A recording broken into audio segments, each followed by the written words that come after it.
Livre des Juges, chapitre 6, verset 1er. Je pense que c'est un texte qu'on connaît très très bien. On a l'habitude de l'entendre. Vous y êtes ? Les enfants d'Israël firent ce qui déplaît à l'Éternel, et l'Éternel les livra entre les mains de Madian pendant 7 ans. La main de Madian fut puissante contre Israël. Pour échapper à Madian, les enfants d'Israël se retiraient dans les ravins des montagnes, dans les cavernes et sur les rochers fortifiés. Quand Israël avait semé, Madian montait avec Amalek et les fils de l'Orient, et il marchait contre lui, il campait en face de lui, détruisait les productions du pays jusque vers Gaza, et ne laissait en Israël ni vivres, ni brebis, ni bœufs, ni ânes. Car ils montaient avec leurs troupeaux et leurs tentes. Ils arrivaient comme une multitude de sauterelles. Ils étaient innombrables, eux et leurs chameaux. Et ils venaient dans le pays pour le ravager. Israël fut très malheureux à cause de Madian, et les enfants d'Israël crièrent à l'Éternel.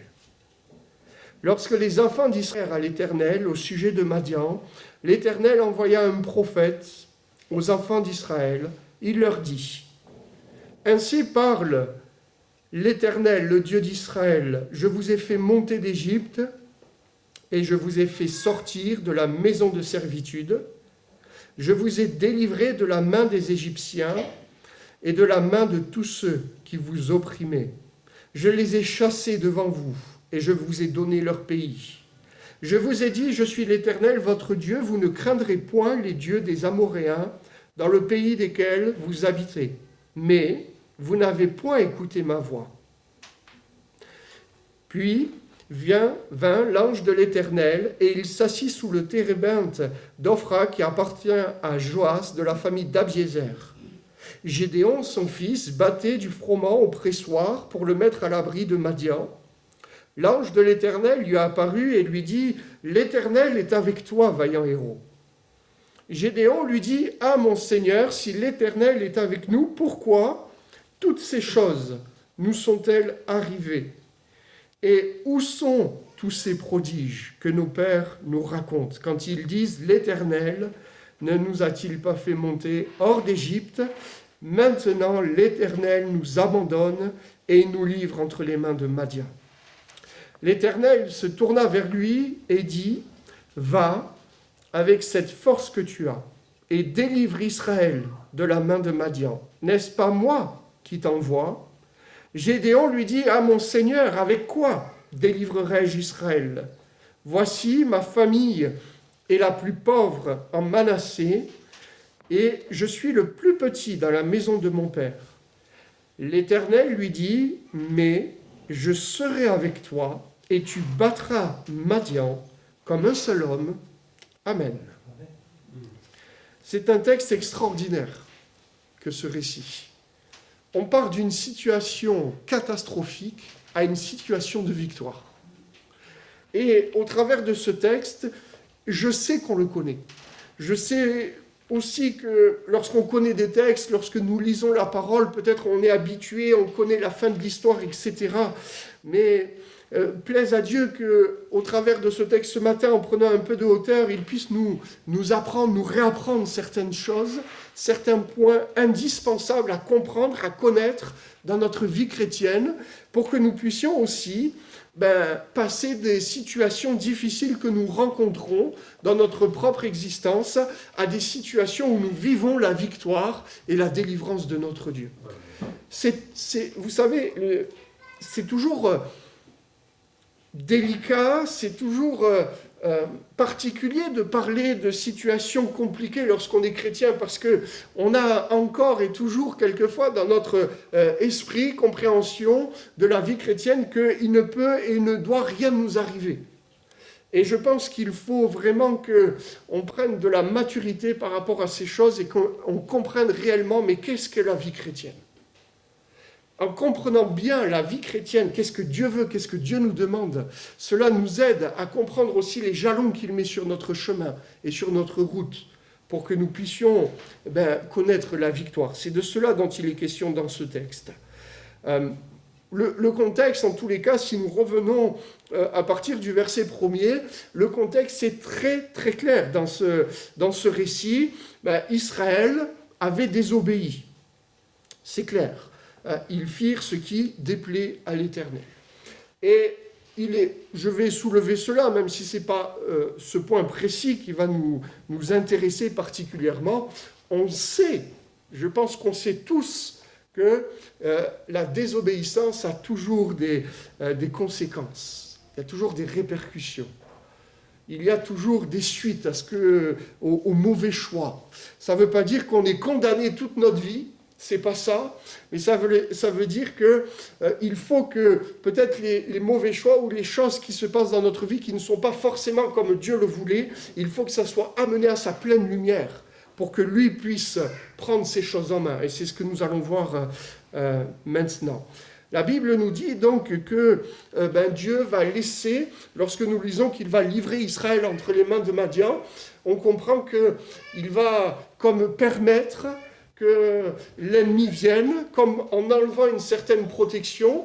Pourquoi ? Ça ne veut pas dire que Dieu se plaît à faire souffrir son peuple, mais ça veut dire que lorsque le peuple de Dieu, lorsque ses enfants, lorsque nous choisissons de ne pas écouter Dieu, on se retire de sa main et de sa protection. On met en avant un sentiment où on a envie d'être indépendant par rapport à Dieu. Et vous savez que l'enfant de Dieu, nous sommes appelés à être toujours dépendants, attachés au cep. Ça, c'est le cadre dans lequel Dieu nous a mis, placés, dans lequel il veut étendre sa bénédiction. Mais on sait aussi combien la tentation est grande de couper ce lien, de dire « mais après tout, je peux avoir une certaine indépendance ». Et ça peut être dangereux. Donc c'est dans ce cadre-là que Dieu va laisser, puisqu'Israël n'a pas voulu Dieu, alors Dieu le laisse suivre son propre chemin. Et cela a amené à ce que Madian vienne, lutte, combatte contre Israël. Et la Bible nous dit que ça a duré 7 ans. Et 7 ans, c'est long quand même. C'est long. Mais mieux vaut la fin d'une chose que son commencement quand même. La Bible nous dit aussi que lorsque Madian venait, ça générait, et la Bible relève ce fait que c'était vraiment une situation angoissante. On le sait, je vais juste le rappeler ce matin. Pourquoi ? Parce que la Bible nous dit que quand Madian était là, Israël était obligé de se cacher. Il se retirait dans les ravins, dans les montagnes, dans les cavernes, dans des rochers fortifiés. Ça veut dire que, en résumé, ils étaient constamment dans la fuite. Ils étaient constamment obligés de se cacher. Ils étaient plus dans la liberté, mais ils étaient dans le calcul de tout ce qu'ils faisaient, de leurs actions, de la réflexion de ce qui allait se passer. Et je pense que quelquefois, on peut connaître ce sentiment en tant qu'enfant de Dieu. Alors qu'il y a cette liberté que Christ nous a offert, acquise au bois de la croix, on va le voir au travers de ce texte, il peut y arriver que dans nos vies, certaines choses prennent le dessus. Ce qui nous arrive lorsque certaines choses prennent le dessus, c'est qu'à l'image d'Israël, quelquefois on est dans la fuite, quelquefois on se cache, quelquefois on est dans les cavernes, quelquefois on est dans les creux des rochers, dans les ravins, et c'est peut-être pas forcément la place où Dieu nous attend. Je crois, et c'est là où peut-être on doit prendre un peu de hauteur par rapport à ce texte, que lorsque nous lisons que la main de Madian était puissante contre Israël, cela nous renvoie à certaines choses qui peuvent elles aussi être puissantes dans nos vies. Des choses qui, au premier abord, peut-être étaient extérieures à notre vie, chrétienne je parle, extérieure à notre relation avec Dieu, à notre communion avec Dieu, mais notre parcours personnel est là, notre propre histoire est là, et quelquefois même nos erreurs sont là, et il se peut qu'au fur et à mesure de notre marche chrétienne, il y ait certaines choses qui aient pris place dans notre cœur, et aient pris place dans notre vie, et qui soient symbolisées ce matin par ce texte, et symbolisées par Madian, quelque chose qui est puissant, contre lequel finalement on arrive avec beaucoup de difficultés à lutter. Et il y a un processus terrible, difficile en tout cas à vivre dans la vie chrétienne, c'est que lorsqu'on ne peut pas lutter, alors on se retire. Lorsqu'on n'est pas prêt à combattre, le danger c'est qu'on se cache. Et vivre une vie chrétienne en étant caché, c'est pas le plan de Dieu. Parce que le plan de Dieu, c'est qu'on vive cette pleine liberté, cette pleine délivrance, cette pleine victoire que Jésus nous a acquis à la croix, je le répète. Ce qu'il y a d'extraordinaire, c'est que, alors que le contexte est difficile, dramatique, la Bible nous dit quand même que Israël va semer. Israël semait. Et dans ce contexte, il y a quand même ce caractère qui est relevé, qu'on pourrait le relever pour nos vies aussi, c'est que, alors que Israël sait que Madian était là, ils avaient quand même ce désir, ce besoin, cette volonté de se dire « mais on va semer ». Parce qu'en semant, il y avait cette notion d'espérance, cette notion de dire « il faut quand même qu'il y ait la vie ». Et je crois qu'on a tous connu aussi des temps semblables à celui-là dans notre propre existence. C'est que alors que quelquefois on va mal, on garde quand même, et je pense que c'est bien, on garde ce désir, cette notion de dire « mais ça va aller ». On garde cette espérance que finalement ça va mal, mais on va semer. On va semer pour espérer que les lendemains soient meilleurs. Ça vous est déjà arrivé ? On va semer en espérant que finalement ce mal-être va partir. On va semer en espérant peut-être que cette addiction parte. Et on peut vraiment multiplier les exemples. Et je crois que si la Bible relève cela, c'est pour nous montrer que quand même Israël était disposé en se disant « mais il y avait un désir réel que ça s'améliore ». Seulement, on sait, la Bible nous dit clairement que Madian, il va venir pour tout détruire en fait.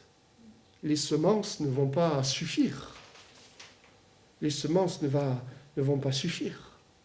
Et je crois que nous avons nous aussi connu maintes et maintes fois cela dans nos vies où finalement il y a des difficultés.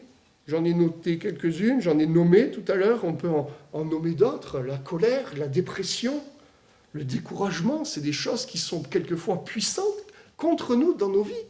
Il peut y avoir un péché aussi.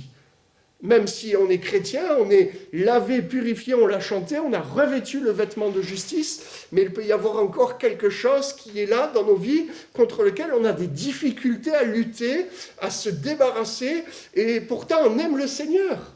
Mais il peut y avoir ça, et c'est symbolisé par Madian, quelque chose, une main puissante contre nous. Et malgré tous les élans que nous pouvons manifester dans notre vie, malgré tout cet espoir que nous mettons en disant « mais demain ça ira, demain ça va aller, demain je vais arrêter », il peut y avoir la maladie aussi. La maladie, c'est sérieux. En tant que chrétien, c'est difficile d'appréhender la maladie. Parce qu'on sait que Dieu guérit. On sait ça. Mais on ne le voit pas toujours. Et il y a vraiment quelquefois des incompréhensions, une frustration, quelquefois un sentiment qui mélange la colère, l'incompréhension, la tristesse. C'est pas évident et ça peut être une main puissante contre nous. Et je crois que comme Israël, on s'aime, on veut l'espoir, c'est un appel à la vie quelquefois. Il y a un appel à se dire mais ça va aller. Seulement, on le sait, frères et sœurs, et ce texte est là aussi pour nous rappeler cela, mais pas seulement pour nous rappeler, pour nous amener dans la victoire, je le répète. On peut avoir une bonne volonté, on peut avoir un fort caractère, on peut avoir un charisme, on peut avoir une détermination. Mais ce texte nous amène à comprendre qu'il nous faut plus que ça, frères et sœurs, pour vivre la victoire.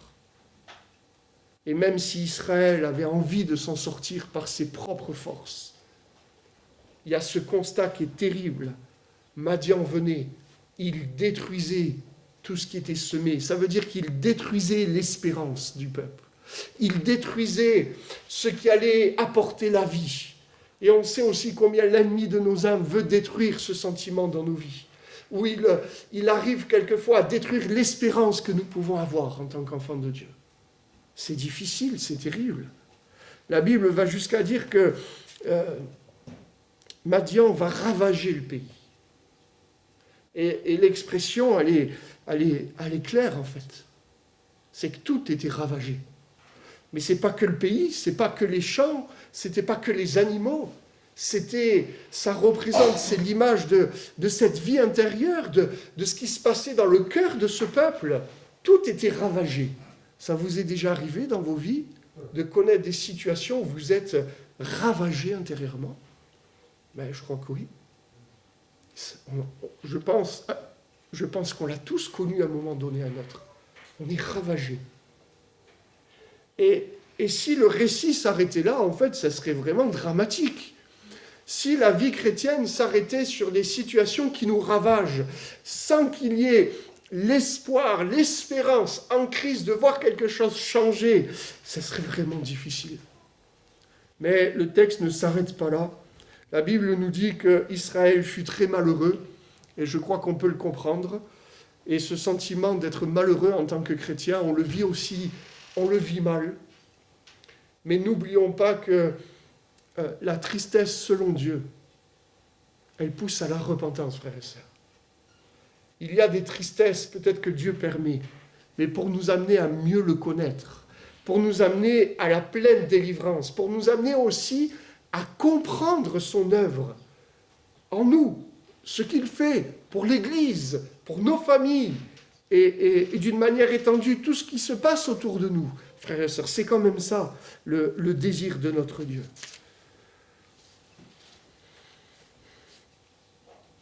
Israël va crier à Dieu. Et je crois que c'est un point qui est extrêmement important. C'est noté. Je me suis dit, en relisant ce texte, qui, comme vous, on le connaît ce texte. Est-ce qu'ils ont peut-être crié avant que ça soit écrit? Pendant 7 années. Peut-être qu'ils ont crié, peut-être qu'on ne sait pas, mais peut-être qu'on peut le dire. Sauf que cette fois-ci, ça va changer. Cette fois-ci, excusez-moi de le dire comme cela, et je ne vise personne, hein, bien sûr, vous comprenez bien au travers de ce message, mais c'est la conclusion à laquelle je suis venu. Cette fois-ci, ce n'était pas superficiel. Cette fois-ci, c'était vraiment un cri du cœur. Quelque chose qui va faire qu'à partir de ce moment-là où ils vont vraiment crier à Dieu, la situation va changer. Et je crois que dans nos vies, il y a des situations qui nous remuent. Et je vais parler de moi un instant pour ne viser personne, pour pas que vous soyez gênés. Il y a des situations qui nous remuent, alors je râle, on n'est pas toujours content, on dit Seigneur mais je comprends pas, bon Seigneur c'est vrai je me suis trompé, pardon, mais quand même là t'exagères. C'est pas ça la repentance.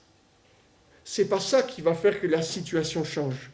C'est pas ça qui va faire qu'à un moment donné, le peuple d'Israël va passer d'une situation où il est pillé, il est ravagé, il est détruit, à une situation où lui-même devient un vainqueur, où lui-même va piller le camp de l'ennemi. Et c'est quand même un processus que Dieu veut nous rappeler et qu'il veut manifester dans nos vies. Il y a eu un changement de cap, un changement de direction, parce que le peuple d'Israël devait comprendre une fois de plus, frères et sœurs, et je crois qu'il y a des leçons dans la vie chrétienne qui nous sont acquises une bonne fois pour toutes, on le sait, on l'a appris, mais il y a des leçons que le Seigneur nous rappelle constamment parce qu'il sait qu'on a besoin. Et je crois que le peuple d'Israël, lorsqu'il a crié, c'est qu'il a fait ce constat. Et c'est un constat que nous devons faire, frères et sœurs, devant ces choses qui peuvent être puissantes contre nous dans notre vie chrétienne. C'est qu'on ne peut pas s'en sortir par nos propres forces. On ne peut pas. C'est pas possible. On ne peut pas vaincre Madian par notre propre volonté, par notre détermination, par notre charisme, par notre caractère. On ne peut pas vaincre Madian. C'est pas possible. Il nous faut l'aide de Dieu. Il nous faut le secours de l'Éternel. C'est ça qui fait la différence. On le sait. Je suis conscient que ce matin, on n'apprend rien en fait compte. Mais au travers de ce texte, Dieu nous rappelle ces vérités. Parce que quand on refait un tout petit peu chemin inverse, on voit que quand même pendant 7 ans, mais Israël semait, Israël s'occupait de ses animaux, parce qu'il savait qu'il fallait qu'ils mangent, il fallait qu'ils aient du lait, il fallait qu'ils aient tout un tas de choses. Mais ça ne fonctionnait pas. Parce que le résultat était toujours le même. Et combien, frères et sœurs, nous sommes nous-mêmes confrontés à cette réalité dans nos propres vies. Et je pense qu'on l'a tous vécu. On essaye, mais le constat, c'est que le résultat ne change pas. Le constat, c'est que ce qui est puissant contre nous, mais c'est encore puissant contre nous. Ça ne peut pas changer tant qu'on lutte nous-mêmes pour essayer d'avoir la victoire. Tant qu'on essaye par notre propre caractère de prouver quelque chose à Dieu, comme pour dire, mais Seigneur, je t'aime, mais je veux te montrer que je peux y arriver pour te plaire. Mais c'est pas ça, en fait, la vie chrétienne. C'est pas ça. En fait, Israël, en criant, a vécu, bien sûr, la repentance. Mais le cri du cœur, c'est de dire, Seigneur, j'ai besoin de toi. Seigneur, j'ai besoin de ton secours. Seigneur, j'ai besoin que tu viennes m'aider face à Madian, face à ce qui est puissant contre moi. Alors bien sûr, est-ce qu'il avait fait avant? Oui. Mes frères et sœurs, il faut que nos prières soient en accord aussi avec nos actes. Parce que peut-être qu'Israël l'avait fait au bout d'1 an, 2 ans. Peut-être qu'ils avaient dit, Seigneur, viens nous aider. Mais qu'ils avaient quand même voulu continuer par leur propre force. Ils avaient peut-être fait ces prières, mais quand même, ils voulaient prouver qu'ils pouvaient y arriver. Et vous savez, quand on veut montrer au Seigneur qu'on peut y arriver, ben Dieu nous laisse. Dieu fait un pas de recul, comme un père auprès de son enfant. Hein. Tu ne peux pas y arriver, mais si. Et on fait un pas en arrière, on dit, bon, vas-y. Et puis là, au bout de 2 minutes, papa, tu peux m'aider? Et je crois que le Seigneur, quelquefois, il fait ça avec nous. Il nous laisse, mais il veut nous montrer qu'on ne peut pas se passer de lui. On ne peut pas vivre en dehors du cep. On ne peut pas être coupé du cep. Parce que ça montrerait au Seigneur qu'on veut garder une certaine indépendance. Une indépendance dans nos choix, dans nos décisions, dans notre direction, dans ce que l'on veut faire. Mais ça, ce n'est pas la vie de disciple. Le Seigneur ne force personne, frères et sœurs, on le sait. Le Seigneur n'a jamais obligé qui que ce soit à le suivre, n'a jamais obligé qui que ce soit à porter sa croix. La vie chrétienne, c'est la pleine conscience, la pleine volonté de dire oui, Seigneur, non pas ma volonté, mais ta volonté, ce que tu veux, Seigneur, mais avec sa force, avec son secours, avec son esprit, avec sa puissance. Et c'est ça qui fait la différence. Quand Israël va crier à Dieu, le Seigneur va répondre en envoyant un prophète. Et ce qui est extraordinaire, c'est qu'on voit que Dieu va rappeler simplement sa parole. Et là aussi, c'est un point important, c'est que Dieu nous confronte toujours à sa parole, à sa promesse, à ses promesses, à ce qu'il dit, à ce qu'il veut faire. Et quand il a rappelé cela, ce n'était pas pour condamner, ce n'était pas pour dire, écoutez, voilà, je vous l'ai dit, vous ne m'avez pas écouté, tant pis pour vous. C'était seulement pour dire, voilà en quelque sorte les règles. Je vous ai dit, vous n'avez pas voulu. Voilà les conséquences. Je crois qu'il nous faut aussi avoir cette honnêteté de cœur dans nos vies, de dire, mais oui Seigneur, là ça ne va pas, c'est parce que je me suis trompé. C'est pas toi, Seigneur, qui t'es trompé. Bon, des fois, ça peut arriver qu'il se trompe. Non, hein, c'est pas possible. Mais des fois, on se dit, bon, Seigneur, c'est vrai, j'en suis là, mais quand même, si tu avais répondu à temps, comme je te l'avais dit, j'en serais pas là. Non. cette honnêteté du cœur de dire oui, c'est vrai. Tu l'avais dit, tu avais fait, tu m'avais béni, et peut-être que je n'ai pas toujours entendu, écouter. Seigneur, aide-moi. Et je crois que peut-être le peuple n'a pas vu une différence, frères et sœurs, mais à ce moment-là, il y a eu un changement. Et c'est ce changement aussi que j'aimerais partager, parce que c'est cela aussi qui nous encourage dans nos vies. La Bible nous dit que « Puis vint l'ange de l'Éternel ». Il aurait pu venir tellement de fois, l'ange.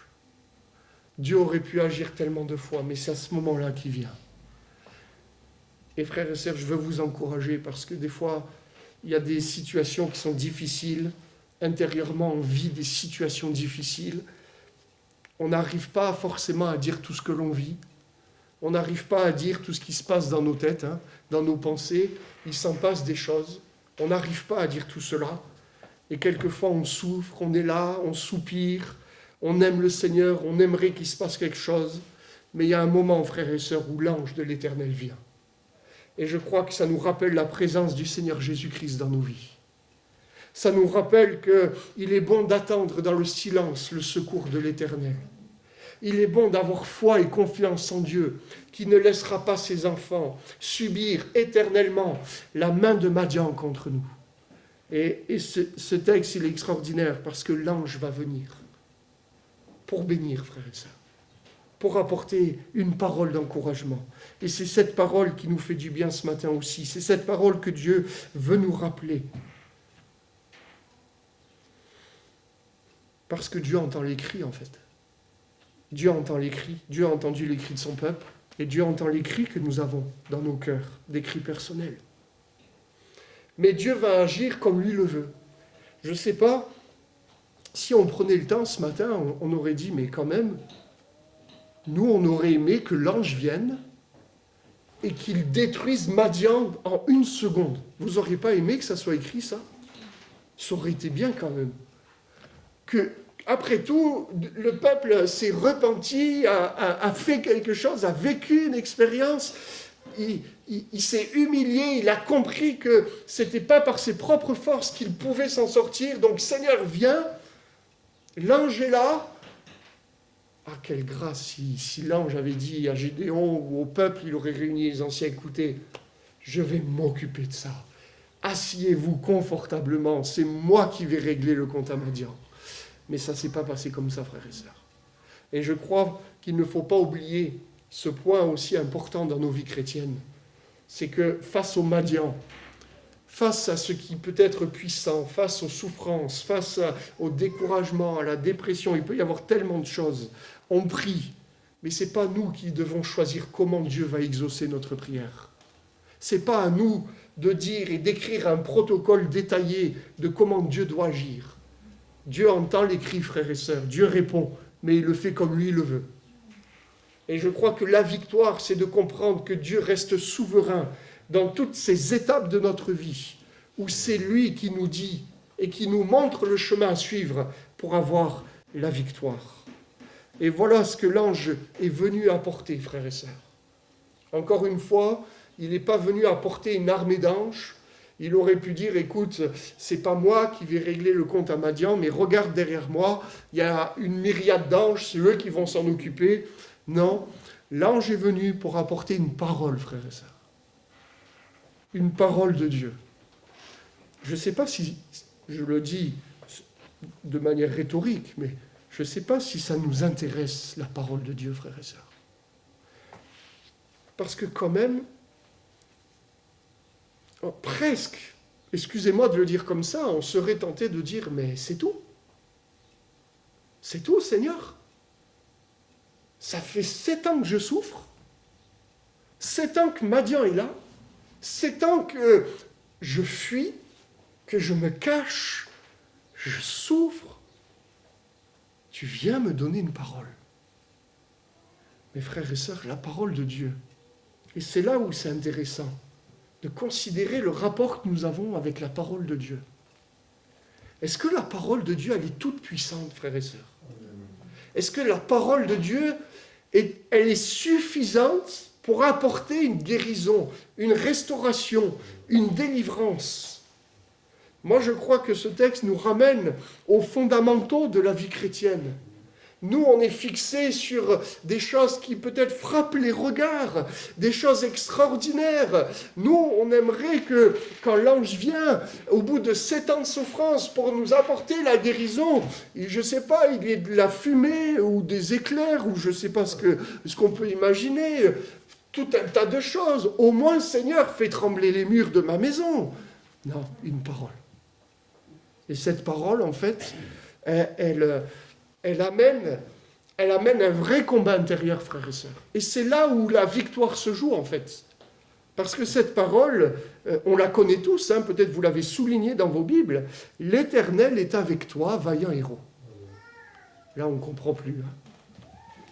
On ne comprend plus. Vous vous imaginez si à vous, et je crois que j'avais pensé à un autre thème pour ce matin, et vraiment le Seigneur m'a ramené à ce texte. Je pense que c'est bon pour nous ce matin de se rappeler ces choses, frères et sœurs. Mais face à la maladie, face à la dépression, face au découragement, Dieu vient vous dire, l'Éternel est avec toi, vaillant héros. Mais je ne sais pas vous, mais quand on est dans la maladie, on ne se sent pas être un héros. Hein. Quand on est abattu, quand on a des soucis dans la famille, quand on est en proie peut-être à un péché, et que ce péché a une fois de plus triomphé, eh bien on ne se sent pas un héros. Hein. Et pourtant ça c'est le regard de Dieu. Vous savez, la parole de Dieu adressée à Gédéon est le reflet du regard de Dieu sur la vie de Gédéon, et le reflet de l'amour de Dieu sur la vie de Gédéon, et le reflet de la compassion de Dieu, de la grâce, de la miséricorde sur le peuple d'Israël au travers de Gédéon. Et lorsque nous lisons cela, frères et sœurs, dans les situations que nous pouvons vivre les uns et les autres, et fondamentalement, je ne peux pas connaître ce qui se passe au fond de vous, dans les recoins les plus secrets. Il n'y a que Dieu qui sait. Mais est-ce que Dieu, ce matin, ne veut pas rappeler à son peuple, qui peut-être quelquefois, et ça peut arriver que le peuple de Dieu soit peut-être abattu, etc., et qu'il nous dise, mais je suis avec toi, vaillant héros. Et là, frères et sœurs, c'est là où le combat se joue.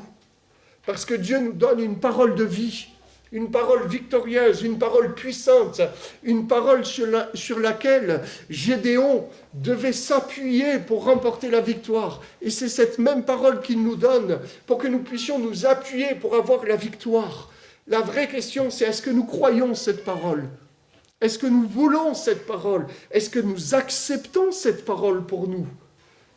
Peut-être certains auraient dit, lorsque Dieu leur a dit « mais tu es un héros », peut-être certains auraient dit, mais Seigneur, non Seigneur, parce que je ne m'aime pas.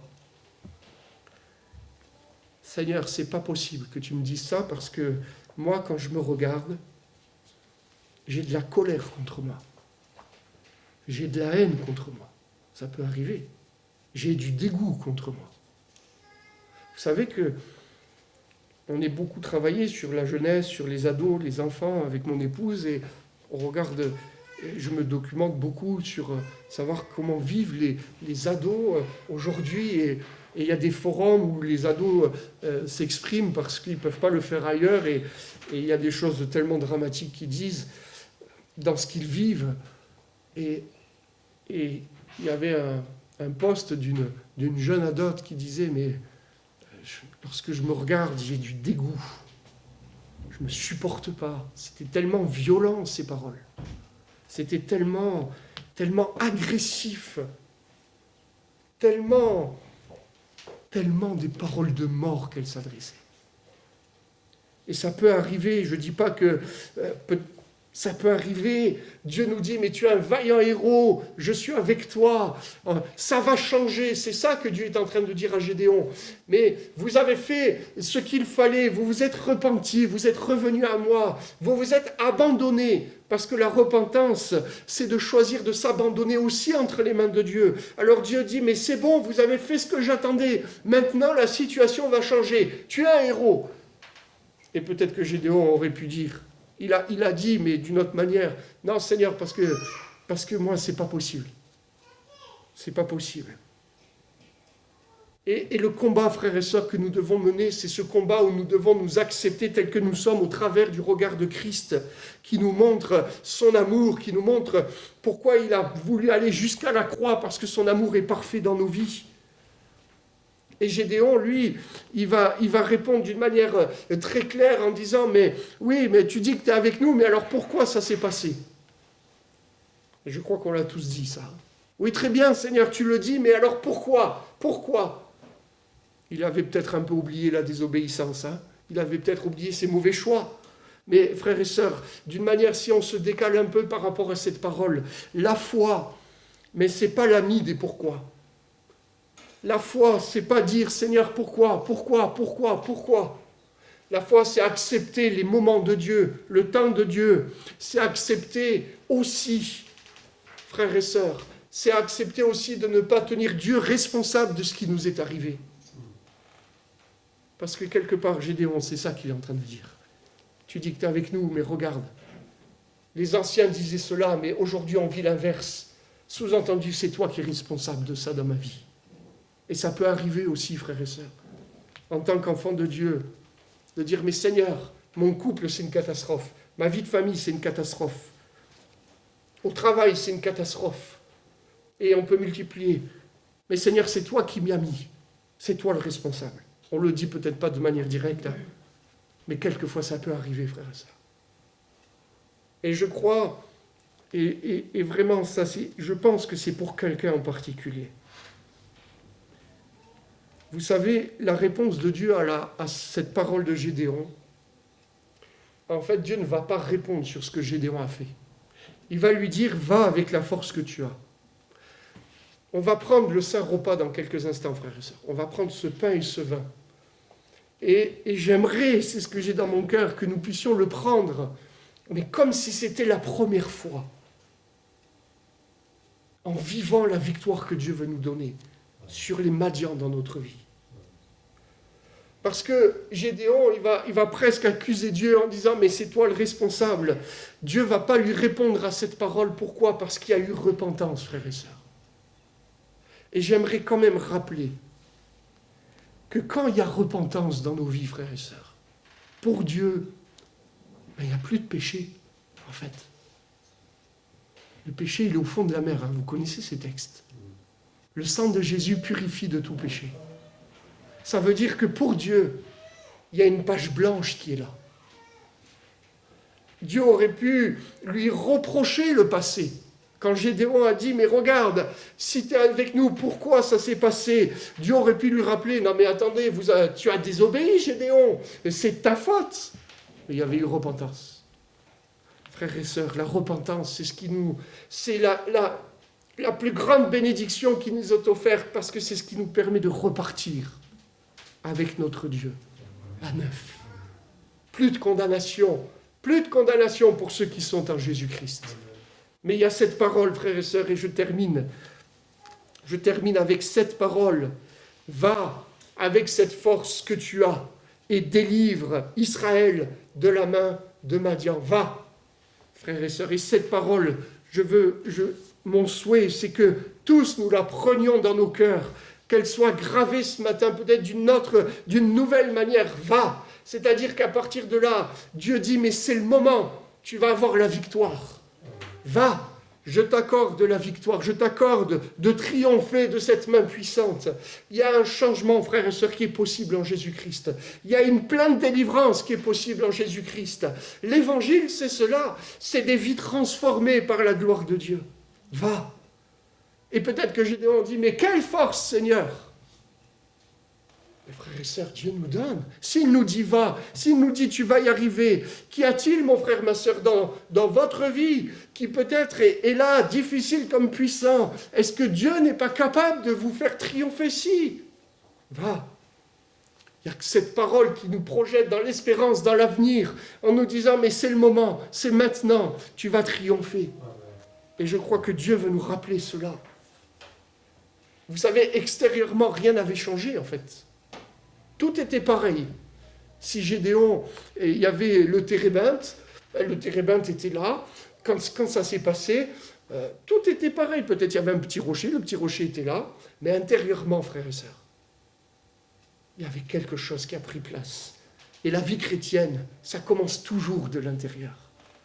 Ça commence toujours de ce que Dieu fait en nous. Et ça jaillit vers l'extérieur. Dieu nous donne la possibilité de triompher. Il nous dit va. Et frères et sœurs, j'aimerais vous encourager et terminer juste sur cette pensée. Lorsque Dieu nous dit va, il ne faut pas attendre de voir les choses changer pour y aller.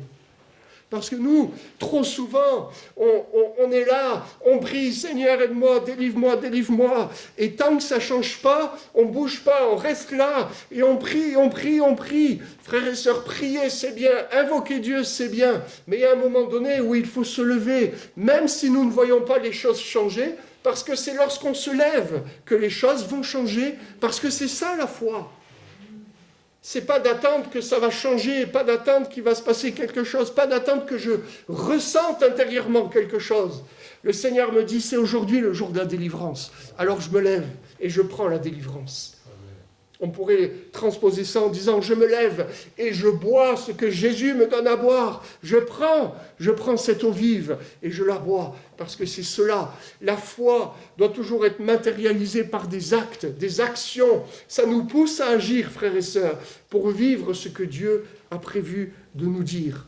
On va partager le Saint Repas et j'aimerais juste que, pendant qu'on se prépare intérieurement à le prendre peut-être d'une manière toute nouvelle, j'aimerais juste dire que Gédéon dira, mais je suis le plus petit, je suis ceci, je suis cela. Dieu lui dit, mais moi je vais être avec toi. Et l'évangile, c'est Jésus, Dieu avec nous. Dieu dira, je serai avec toi et tu battras Madian. Tu battras. Frères et sœurs, j'aimerais par la foi qu'on puisse saisir cette parole. Tu vas battre ce qui est puissant dans ta vie. Tu vas triompher. Tu vas voir la victoire. Parce que Dieu, lorsqu'il est avec nous, lorsqu'on s'abandonne entre ses mains, et prendre le Saint Repas, prendre ce pain et ce vin, et peut-être que je vais demander à Michel, si vous voulez bien, et Daniel, si vous voulez bien préparer ce Saint Repas, et pour l'amener, on va vraiment se recueillir, on vous demande de fermer les yeux, c'est un moment important. On va prendre ce pain et ce vin dans quelques instants, mais que nous puissions comprendre qu'à la croix, Jésus nous a acquis les victoires. Qu'à la croix, Dieu nous a tout donné pour que nous puissions triompher et vivre cette parole. Mais ce n'est pas « je serai », c'est « je suis avec toi » et tu vas battre, tu vas gagner. Tu vas gagner contre cette addiction. Tu vas gagner contre ce péché. Tu vas gagner contre le découragement. Tu vas gagner pour ta famille, pour ton couple, pour tes enfants, pour tes petits-enfants, pour tes voisins, tes voisines, que sais-je, pour là où tu travailles. Tu vas gagner parce que Dieu est avec nous, frères et sœurs. C'est cela l'évangile. C'est cela l'œuvre de la croix. Je vous invite, on va se lever pour préparer nos vies, nos cœurs à prendre ce saint repas. Et peut-être simplement, si quelques-uns veulent prier, bien sûr, vous pouvez le faire. Et on va prendre quelques minutes pour être devant la face de Dieu. Merci Seigneur. Merci pour ta parole. Merci parce que tu nous donnes de vaincre. Tu nous donnes d'être dans la victoire. Nous mesurons la grâce que tu nous fais. On ne mérite pas, Seigneur, mais c'est toi qui l'offres. C'est toi qui nous le donnes. C'est ta grâce. Seigneur, nous voulons nous abandonner. Seigneur, une fois de plus ce matin, nous voulons arrêter de nous battre avec nos propres forces.